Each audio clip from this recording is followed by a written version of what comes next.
والملائکہ صدق اللہ العظیم. جنہیں میں ڈھونڈتا تھا آسمانوں میں زمینوں میں، جنہیں میں ڈھونڈتا تھا آسمانوں میں زمینوں میں، وہ نکلے میرے ظلمت خانہ دل کے مکینوں میں. جلا سکتی ہے شمع کشتہ کو موج نفس ان کی، جلا سکتی ہے شمع کشتہ کو موج نفس ان کی. الہی کیا چھپا ہوتا ہے اہل دل کے سینوں میں.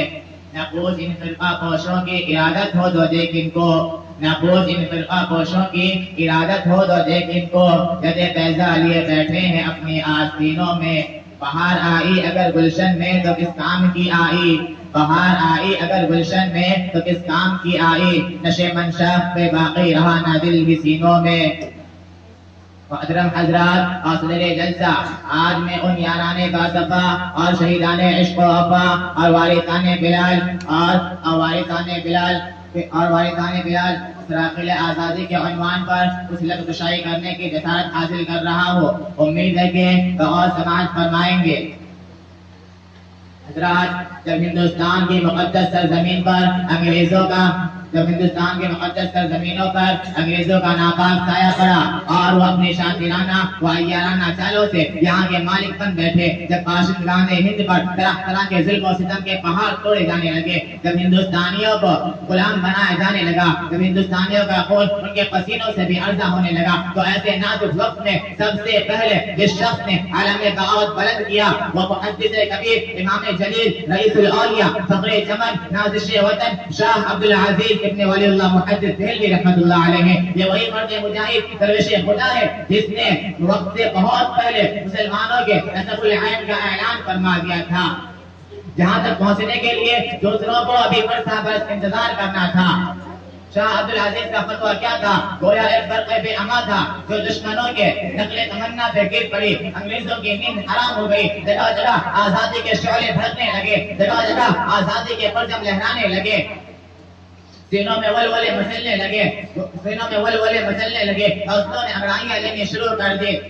مسند درس پر بیٹھ کر قرآن و حدیث کا درس دینے والے علماء کرام خانقاہوں میں بیٹھ کر اپنے خون جگر سے شمع اسلام کو روشن کرنے والے مشائخ اعظام اپنے مدرسوں اور خانقاہوں کو چھوڑ کر میدان میں آ گئے اور باطل کے خلاف اور انگریزوں کے خلاف محاذ بنا کر منزل کی طرف بے سر و سامانی کے عالم میں نکل پڑے. میں اکیلا ہی چلا تھا جانب منزل مگر راہ رو آتے گئے کارواں بنتا گیا. غرضے کے ان دیوانوں نے ہر راہ سے منزل تک پہنچنے کی کوشش کی اور پہنچ کر یہ جنم دیا. تاریخ ہند ہم سے کہتی ہے اس بزم جنوں کے دیوانے ہر راہ سے پہنچے محفل تک، اس بزم جنوں کے دیوانے ہر راہ سے پہنچے محفل تک. بیتابیاں ان کی عام ہوئی صحراؤں سے لے کر ساحل تک. ہاں سنگ گرا پہ لکھتے تھے وہ اپنے دل نادان کا حال، شاید تلاش مقتل میں کوئی پہنچے پتھر قاتل تک. حضرات، یہ واقعہ ہے کہ ہندوستان کے جنگ آزادی میں اگر علماء کرام حصہ نہ لیتے تو یہ ہندوستان کبھی بھی آزاد نہ ہوتا. تحریک آزادی نہ چلتی، تحریک خلافت نہ چلتی، تحریک بالاکوٹ نہ چلتی، تحریک ریشمی رومال نہ چلتی، ہندوستان چھوڑو کی تحریک نہ چلتی. الغرض علماء کرام ہی نے اپنے خون جگر سے شروع سے آزادی کی حنا بندی کی ہے اور شجر آزادی کو سیچا اور پروان چڑھایا ہے. چنانچہ 1857 کے جنگ آزادی میں 2 محاذ بنائے گئے. ایک محاذ امبالہ پر جس کی قیادت حضرت مولانا جعفر خان سیری کے پاس تھی، دوسری محاذ شاملی پر جس کی قیادت حاجی امداد اللہ مہاجر مکی کے پاس تھی. اس جنگ آزادی میں بڑے بڑے علماء و صلحاء شہید اور زخمی ہوئے. اسی جنگ میں حضرت مولانا عاصم نانوتوی رحمۃ اللہ علیہ زخمی ہوئے. اسی جنگ میں حضرت مولانا رشید احمد گنگوئی زخمی ہوئے. اسی جنگ میں عبد الضامن شہید ہوئے. اور اسی 1857 کی جنگ آزادی میں 2 لاکھ مسلمان شہید ہوئے، جن میں 51,500 علماء کرام تھے. صرف دہلی میں 500 علماء کرام کو پھانسی کے پھندے پر لٹکایا گیا. بہرحال اس جنگ میں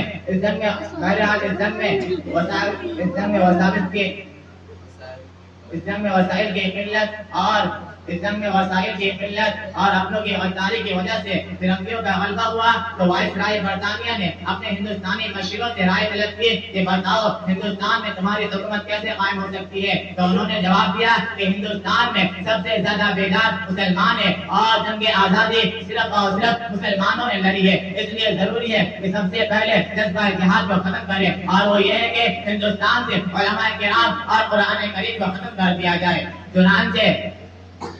چنانچہ 1861 عیسوی میں انہوں نے 3 لاکھ قرآن کریم کے نسخے جلائے اور اس کے بعد علماء کرام کو ختم کرنے کا فیصلہ کیا اور 1864 سے لے کر 1867 تک ان 3 سالوں میں 14,000 علماء کرام کو تخت دار پر لٹکا دیا۔ تامسن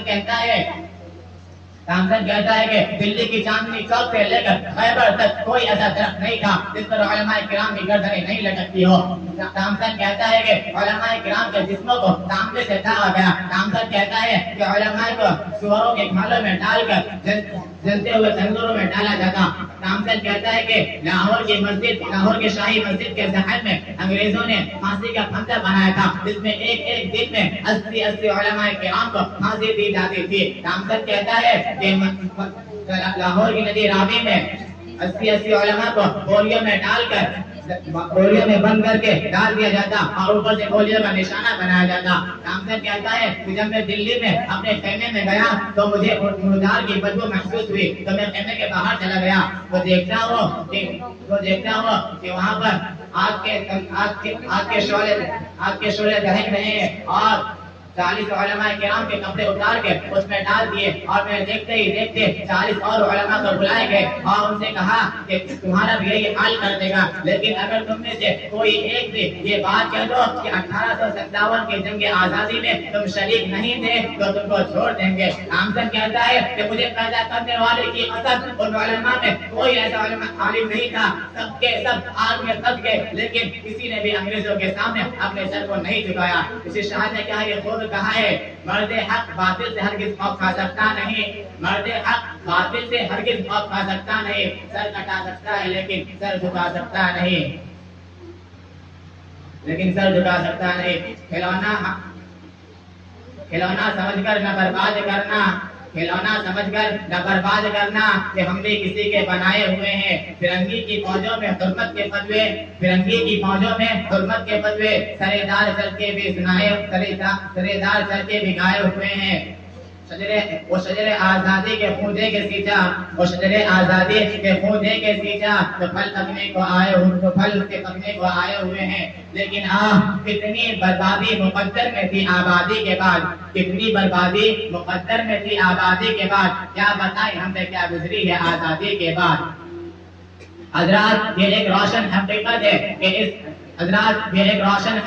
ہے کہ یہ شجر آزادی کا پھل ہمارے حق میں اتنا زیادہ تلخ ثابت ہوا جس کی تلخی آج تک ختم نہیں ہو سکی ہے اور ایسا لگتا ہے کہ صدیوں ختم نہیں ہو سکے گی، لیکن ہمیں بھی کوئی افسوس نہیں، ہمیں بھی کوئی غم نہیں، ہمیں بھی کوئی ملال نہیں۔ اگر یہ ظالم حکومت اپنے ظلم و ستم سے باز نہیں آئی اور ہمارے حقوق کو یوں ہی پامال کرتی رہی تو اسے بھی یاد رکھنا چاہیے کہ ہم انہیں شیران اسلام اور سرفروشان خیر الانام کے فرزند تھے جنہوں نے ہندوستان کی تاریخ بدل ڈالی تھی۔ ایک بار ہم بھی بدل کر دیکھیں گے، کیونکہ سرفروشی کی تمنا اب ہمارے دل میں ہے،